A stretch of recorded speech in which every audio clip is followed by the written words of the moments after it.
said. My name is VJ Pollito. You are tuning in right here with Empowered Visuals and my boy Aaron. Let's get it, son. Come on.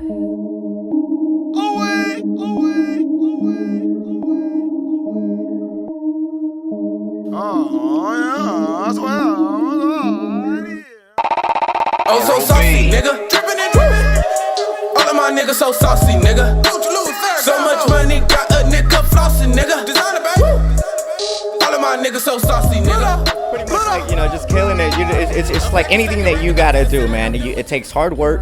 It takes dedication. It takes a lot of patience.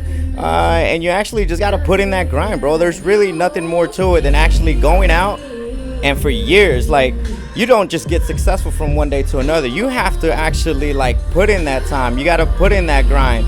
You got to play those low end bars. You just have to do those things because it just makes you a better DJ. It makes you a better person. And honestly, it empowers you, to just be so dynamic and so diverse as far as like with different cultures and like with different scenes, because sometimes you might have a bar scene, sometimes you might have a club scene, sometimes you might have a wedding, sometimes you might have like a little kid's birthday party.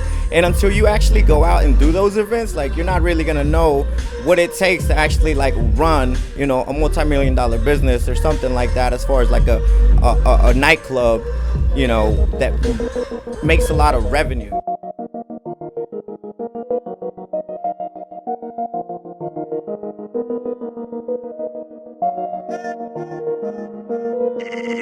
That's a sorrow meal.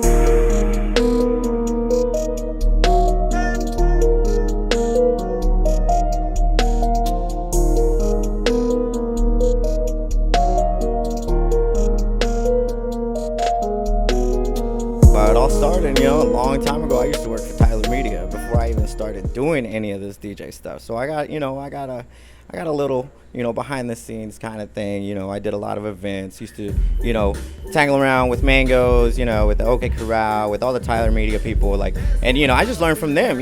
When you're young and you hungry, like, you could start doing stuff for free. And, like, it's just that experience that you get, you get what I'm saying? Like, all the fruits of your labor come later on, once you've paid all your dues and you've done what you needed to do.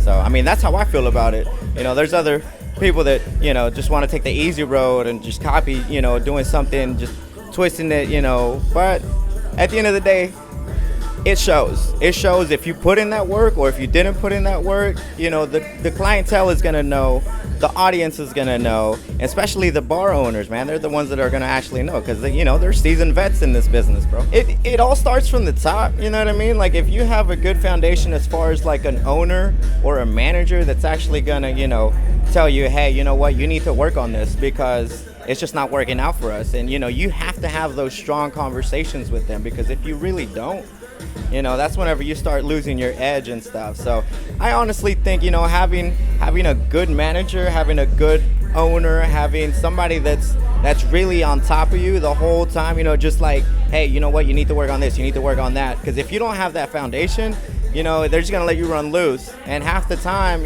like, we're just one part of the equation. To make a bar successful, dude, you got, your door guys, you got your bartenders, you got your bar backs, you got, your VIP hosts, you got all that stuff. So, I mean, it's a real big team effort, you know what I mean? Wake up every morning and go grind for it. Look at my rollie bullshit, I ain't got time for it. Designer suit, what that is? Bitch, the time for it. Don't need no 10 up in the Maybach, I got blinds for it. And that's why I feel like a businessman. Woke up this morning with a business plan. Go get it, and that's why I feel like a businessman. Yeah, woke up this morning with a business plan. Go get it. Woke up this morning with a business plan. Might invest in real estate. Ain't no more running peas on the interstate. Remember we was selling chicken like it's Popeyes. Now look at me, mama, I could buy my own franchise. I'm the boss, you let bitches work for me. Honestly, I honestly just want to be the biggest fish that's here in Oklahoma City. You get what I'm saying? There's a lot of legendary guys, that have paved the way for all of us.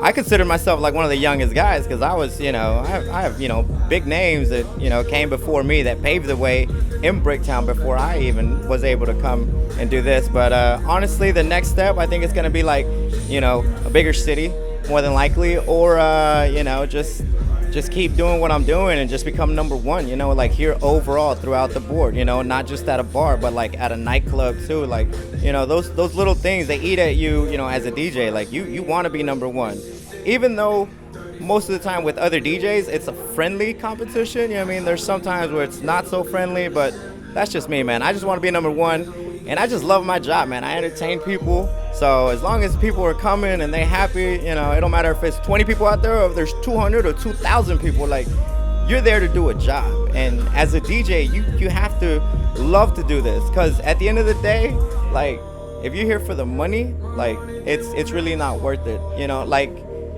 not in that aspect, you know what I'm saying? Like, there's a lot of give and take, but I just think just expanding to a bigger market would be one of the best moves, or just dominating this market that I have here.